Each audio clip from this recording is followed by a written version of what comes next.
وزیر اعظم سے قطری وزیر تجارت کی ملاقات، سرمایہ کاری اور تعاون بڑھانے پر اتفاق۔ قطر کے وزیر تجارت و صنعت شیخ فیصل بن ثانی بن فیصل ال ثانی نے وزیر اعظم شہباز شریف سے ملاقات کی۔ واضح رہے کہ قطری وزیر پاکستان قطر مشترکہ وزارتی کمیشن کے 6 اجلاس کی شریک صدارت کے لیے پاکستان کے دورے پر ہیں۔ وزیر اعظم نے ملاقات میں پاکستانی قطر تعلقات کی مثبت سمت پر اطمینان کا اظہار کیا، جو کہ مشترکہ عقیدے، اقدار اور باہمی احترام پر مبنی ہے۔ انہوں نے پاکستان کے ایک اہم شراکت دار اور بااثر علاقائی ثالث کے طور پر قطر کے کردار کو سراہا۔ ملاقات میں شہباز شریف نے توانائی، زراعت، غذائی تحفظ، انفارمیشن ٹیکنالوجی، سیاحت اور بنیادی ڈھانچے کی ترقی کے مواقع پر زور دیتے ہوئے دو طرفہ تجارت اور سرمایہ کاری کے تعاون کو بڑھانے کی اہمیت پر زور دیا۔ انہوں نے پاکستان کی سرمایہ کار دوست پالیسیوں پر روشنی ڈالی اور قطری سرمایہ کاروں کو حکومت کے special investment facilitation council frame work کے تحت تعاون کی نئی راہیں تلاش کرنے کی دعوت دی۔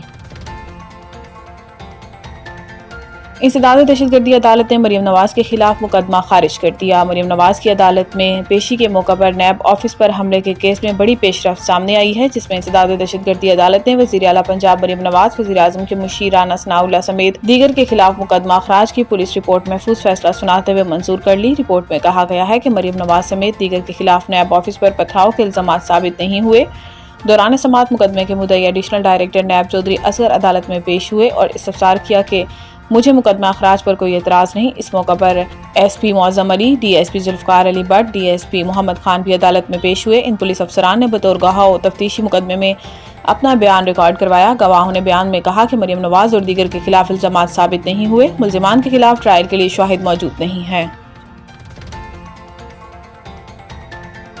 فیلڈ مارشل عاصم منیر کی مصر میں اعلیٰ قیادت سے ملاقاتیں، علاقائی سلامتی اور دفاعی تعاون پر گفتگو۔ پاک فوج کے شعبہ تعلقات عامہ ISPR کے مطابق ملاقات کے دوران باہمی دلچسپی کے امور، علاقائی سلامتی کی صورتحال اور دفاعی تعاون پر تفصیلی گفتگو ہوئی۔ اس موقع پر فیلڈ مارشل سید عاصم منیر نے کہا کہ مصر ایک برادر اسلامی ملک ہے۔ پاکستان اور مصر کے درمیان تعاون دونوں ممالک کے عوام کے مفاد میں ہے۔ یہ تعاون خطے میں امن و استحکام کے فروغ میں مددگار ثابت ہوگا۔ ISPR کے مطابق مصری وزارت دفاع کے دورے میں فیلڈ مارشل کا پرتپاک استقبال کیا گیا۔ مصری افواج کے دستے نے گارڈ آف آنر پیش کیا۔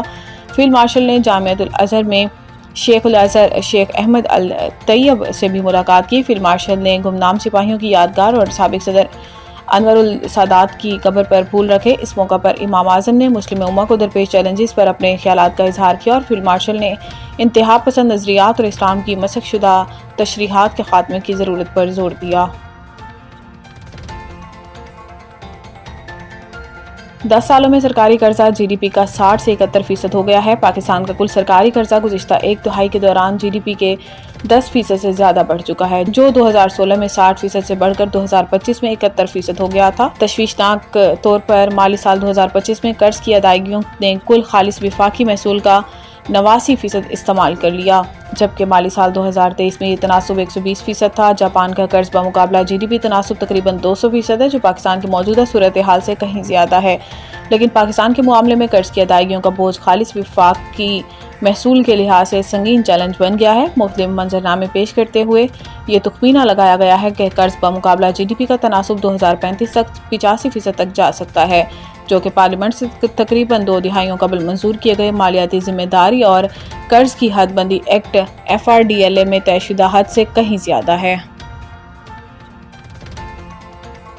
لاہور آج بھی دنیا کے آلودہ ترین شہروں میں سرفہرست، کراچی کا چوتھا نمبر۔ فضائی آلودگی کے عالمی ادارے IQ-Air کے مطابق جمعہ کے روز لاہور دنیا کے آلودہ ترین شہروں میں پہلے، بھارت کا دارالحکومت نئی دہلی دوسرے، کلکتہ تیسرے اور کراچی چوتھے نمبر پر رہا۔ صبح تقریباً 9:30 بجے لاہور میں ایئر کوالٹی 312، نئی دہلی میں 206، کلکتہ میں 174 اور کراچی میں 173 ریکارڈ کی گئی۔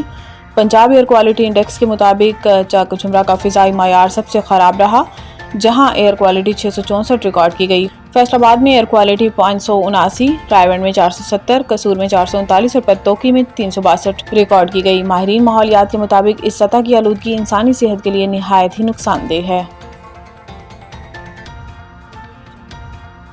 ملتان سلطانز کے مالک علی ترین نے PCB کا لیگل نوٹس پھاڑ دیا۔ علی ترین نے سوشل میڈیا پر ویڈیو پیغام جاری کیا، جس میں انہوں نے کہا کہ PSL مینجمنٹ نے انہیں ایک لیگل نوٹس بھیجا اور اس لیگل نوٹس میں تنقیدی بیانات واپس لینے اور معافی مانگنے کا مطالبہ کیا گیا۔ فرانچائز معاہدہ ختم کرنے اور بلیک لسٹ کرنے کی دھمکی بھی دی گئی۔ علی ترین نے کہا کہ وہ لیگل نوٹس میں دی گئی دھمکیوں پر خاموش نہیں رہیں گے۔ اگر آپ کو لگتا ہے کہ میں دھمکیوں سے چپ ہو جاؤں گا تو یہ آپ کی غلط فہمی ہے۔